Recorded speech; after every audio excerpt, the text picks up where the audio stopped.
하나님의 말씀 디모데전서 우리 1장 12절부터 보시도록 하겠습니다. 나를 능하게 하신 그리스도 예수 우리 주께 내가 감사함은 나를 충성되이 여겨 내게 직분을 맡기시니 내가 전에는 비방자요 박해자요 폭행자였으나 도리어 긍휼을 입은 것은 내가 믿지 아니할 때에 알지 못하고 행하였습니다. 우리 주의 은혜가 그리스도 예수 안에 있는 믿음과 사랑과 함께 넘치도록 풍성하였도다. 믿보다 모든 사람이 받을 만한 이 말이요 그리스도 예수께서 죄인을 구원하시려고 세상에 임하셨도다 하였도다. 죄인 중에 내가 괴순이라. 그러나 내가 긍휼을 입은 까닭은 예수 그리스도께서 내게 먼저 일체 오래 참음을 보이사 후에 주를 믿어 영생 얻는 자들에게 본이 되게 하려 하심이니라. 영원하신 왕 곧 썩지 아니하고 보이지 아니하시고 홀로 하나이신 하나님께 존귀와 영광이 영원 무궁하도록 있을지어다. 아멘. 자, 오늘 이 아침에 주신 말씀의 제목은 통회의 슬픔과 회심이라는 말씀의 제목을 가지고 함께 은혜를 나누고자 합니다. 이 아침에도 주님의 이름으로 여러분을 사랑하고 축복합니다. 하나님의 사랑과 은혜와 평강이 여러분의 심령 속에, 생활 속에, 일터 속에 충만하셔서 예수의 사랑을 넘치게 여러분 나누시기를 주님의 이름으로 축원합니다. 자, 오늘 본문 말씀 속에 구원받은 은혜를 감사하면서 사도 바울은 자신을 간증하는 내용이 이곳에 나오게 되어집니다. 자, 본문은 어떠한 환경 가운데서도 감사를 잃지 않는 믿음의 성도들이 되어지도록 바울 사도는 감사에 관해서 내용을 쓰고 있습니다. 첫 번째, 능하게 하신 주께 감사하라. 능력이 많으신 주님께 감사하라. 능력이 많으신 하나님께 감사하라. 누구든지 주를 위해 무슨 일을 할 것이 있거든 일을 할 수 있도록 은혜를 주신 주님께 감사하라는 것입니다. 우리가 일을 할 때에도 무슨 말을 할 때에도 일을 행할 수 있도록 은혜를 주신 분이 하나님이신 줄 믿습니다. 이것이 성도가 가져야 할 가장 마땅한 태도입니다. 바울은 가장 많은 일을 하고 가장 위대한 일을 했음에도 불구하고 자기를 내세우거나 자랑하는 것이 전혀 없다는 것입니다. 그는 오직 모든 영광을 하나님 앞에 돌려드린 것입니다. 두 번째, 본문에서는 직분을 맡겨주신 주님 앞에 감사하라 하고 있습니다. 우리가 받은 모든 직분은 스스로 구하여 얻은 것이 아니라 하나님께서 은혜로 맡겨주신 직분이라는 것입니다. 따라서 직분의 분량이나 정도에 관계없이 충성을 다해서 우리가 일을 해야 한다는 것입니다. 바울은 철두철미하게 유대인이었음에서도 이방인의 사도로 부르심을 받게 되어졌는데 그는 이 일에 대하여 불평을 말한 적이 없으며 오히려 영광스럽게 여기고 최선을 다해서 일했다는 것을 보여주고 있습니다. 세 번째는 긍휼을 베푸신 주님 앞에 감사하는 내용입니다. 다시금 본문 12절과 13절을 읽어드립니다. 나를 능하게 하신 그리스도 예수 우리 주께 내가 감사함은 나를 충성되이 여겨 내게 직분을 맡기심이니. 여러분, 지극히 작은 일에도 충성하는 자에게는 큰 것을 맡겨주는 줄 믿습니다. 지극히 작은 것에 불순종하고 불의하게 되어지면 큰 것도 불순종할 수밖에 없기 때문에 큰 것을 맡기지 아니하는 줄로 믿습니다. 여러분이 지금 일하고 있을 때에, 일할 수 있을 때에 일을 하고 나아가는 모든 일터 속에서 어떠한 일을 맡겨주셨던지 그 일에 하나님이 맡겨주셨음을 생각하고 감사하며 충성하며 자원하며 봉사하는 이러한 믿음의 헌신이 있어야 될 줄로 믿습니다. 이것은 십자가의 사랑에서 기인할 수 있다는 것입니다. 13절에 보니까 내가 전에는 비방자요 박해자요 폭행자였으나 도리어 긍휼을 입게 되어진 것은 내가 믿지 아니할 때 알지 못하고 예수 그리스도를 박해하였음이라는 것입니다. 그리스도 안에서 거듭나기 전에 우리가 예수를 믿지 아니하고 다르냐고 불순종하고 박해하고 핍박하고 하는 이 모든 일들을 철저히 간증할 수 있는, 회심할 수 있는, 그리고 통회와 자복과 그리고 슬픔을 통하여서 다시금 변화되어지는 바울의 모습 속에서 나오는 말씀입니다. 긍휼을 베푸신 주님은 자비와 함께 긍휼을 늘 우리에게 베풀어 주고 있다는 것입니다. 전에는 박행자였습니다. 박해자였습니다. 그리고 비방자였습니다. 폭행자였다는 것입니다.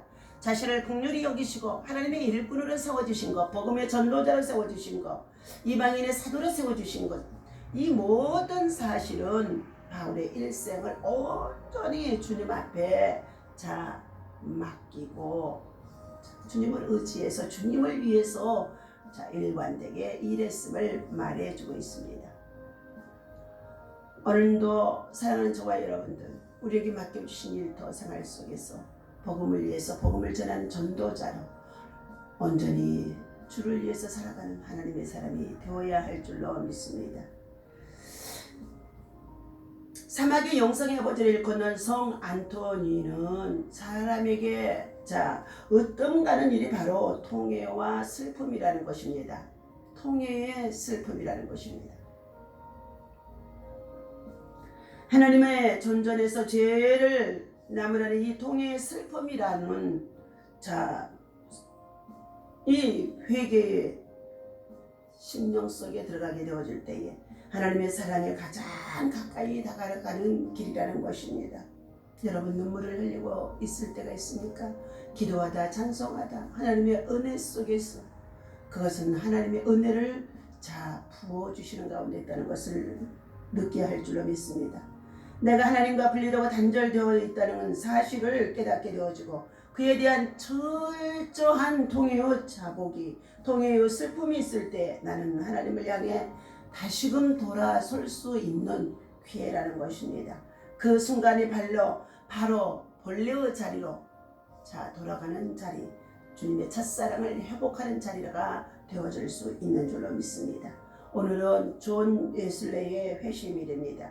그의 회심은 불현듯 다가온 것이 아닙니다.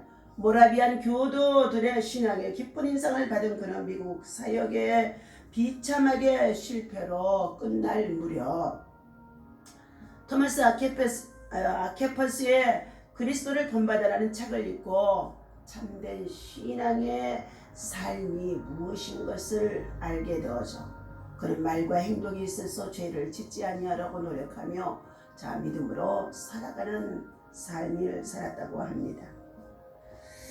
이렇게 마음의 중요성을 절실히 깨달은 그는 이때부터 시간을 정해 기도하고 그리고 매주일 성찬을 하면서 말과 행동의 죄를 짓지 아니하려고 참으로 거룩한 영성으로 최대한 노력을 했다는 것입니다.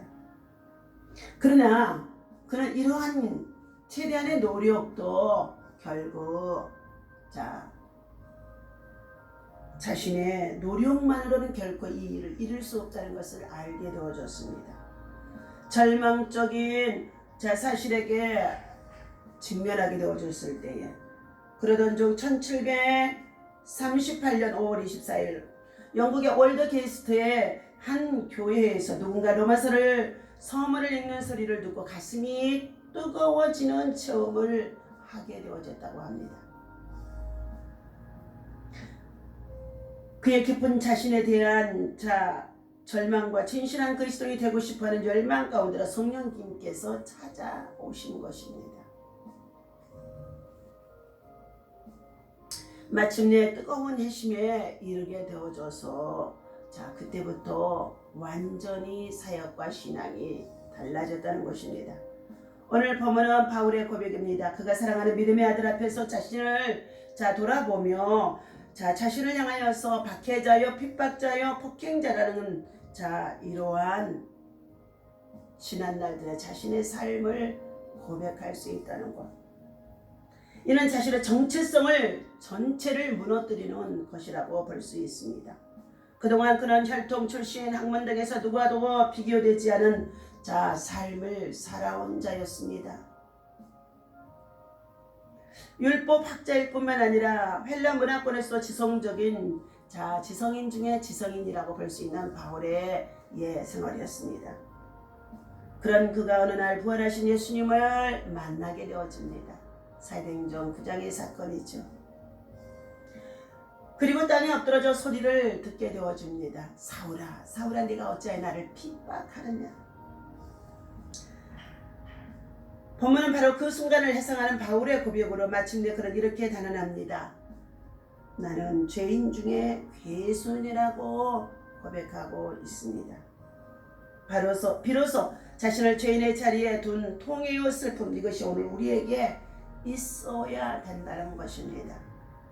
본문 성경 말씀으로 들어갑니다. 우리 주의 은혜가 그리스도 예수 안에서 있는 믿음과 사랑과 함께 넘치도록 풍성하게 해주셨는데, 내가 전에는 비방자요 박해자요 폭행자이었던 나 자신을 도리어 하나님의 긍휼과 사랑과 자비를 입게 되어지면서 내가 예수 그리스도를 정말 알지 못했을 때에, 거듭나지 못했을 때에 행하였던 이 일들이 있었다는 것을 디모데에게 말하는 가운데 있습니다.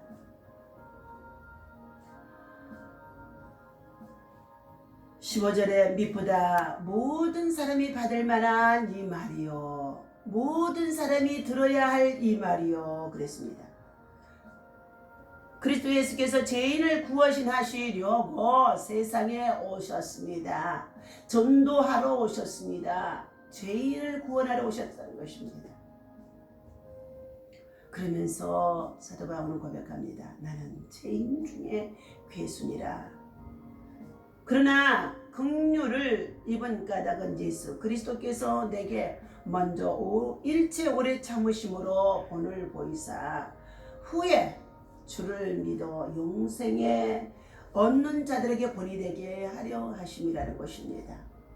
이처럼 예수 그리스도를 비방하고 핍박하고 박해하고 이러한 과정을 통하여서 이 바울은 사울이 바울이 되어지기까지, 이처럼 이런 박해자가 도저히 구원을 받을 수 없을 것 같은데도 주님은 찾아와 주셔서 일체 오래 참아 주셔서 주의 자비로 말미암아 긍휼을 입혀주시고 그가 하나님의 복음을 전하는 전도자로 이방인들의 사도로 이렇게 세워주고 쓰임을 받을 수 있도록 해주셨다고 자신을 간증하는 내용입니다. 그러므로 우리는 어떠한 형편에 있든지 구원받은 은총을 감사해야 하며, 그리고 때때로 하나님 앞에 통회와 그리고 자복을 통하여서 그의 슬픔이 하나님의 마음을 감동시킬 수 있는 믿음으로 우리가 인도함을 받아야 될 줄로 믿습니다. 다시 한번 비로소 자신을 죄인의 자리에 둘 때에 통회의 슬픔이 오게 되어지고, 이것이 오늘날 우리 성도들에게 다시 한번 회복의 길이 되어줄 수 있다는 것을 기억하시고, 우리는 성령 강림 주일 이후에 다시금 성령의 충만한 믿음을 가지고 하나님의 은혜를 사모하며 주의 성령의 역사를 체험하고 날마다 하늘에 속한 자로 기도로 영성을 돌파할 수 있는 믿음의 사람 되시기를 주님의 이름으로 간절히 부탁을 드립니다. 기도합니다. 주의 은혜를 올바라 깨달아 아는 사람은 어떠한 환경 가운데 있든지 처하든지 하나님 앞에 오히려 감사하는 믿음과 신앙이 되어질 수가 있는 줄로 믿습니다. 오늘 다시 한번 성령 강림 주일 이후에 동의 슬픔과 회심이 오늘 사랑하는 주의 백성들, 주의 성도들에게 있어질 수 있도록 인도하여 주시옵소서. 자신과 그리고 정직하게 대면하여야만 통해어 슬픔과 회심을 경험할 수 있기 때문에 나는 죄인 중에 괴수라고 고백할 수 있는 믿음, 그리고 나는 죄인 중에 철저한 괴수라고 회개하는 심령이 되어줄 수 있도록 인도하여 주시옵소서. 자비하신 하나님, 많은 순간 나의 경험과 지식의 세계를 절대화하면서 이론적인 주님을 믿는 것이 아니라 우리가 실천적으로 하나님의 말씀을 붙잡고 기도하며 성령의 사람으로 회심할 수 있도록, 돌이킬 수 있도록 다시 한번 은혜를 베풀어 주시기를 간절히 원합니다. 하나님, 우리 안에 교만으로 자리 잡고 있는 것들, 참으로 거만함으로 자리 잡고 있는 것들 철저히 무너지게 하여 주시옵시고, 하나님 앞에 은혜를 구하며 은혜를 입고자 간청할 수 있는 간절한 믿음이 있도록 인도하여 주시옵소서. 우리 주 예수 이름으로 간절히 기도하옵나이다. 아멘. 할렐루야. 오늘도 성령의 사람은 깊은 통요와 작업, 또한 그의 슬픔을 하나님 앞에 내어놓고 회개할 때 이루어지는 줄로 믿습니다. 이러한 사람에게 성령의 능력이 강하게 임할 줄로 믿습니다.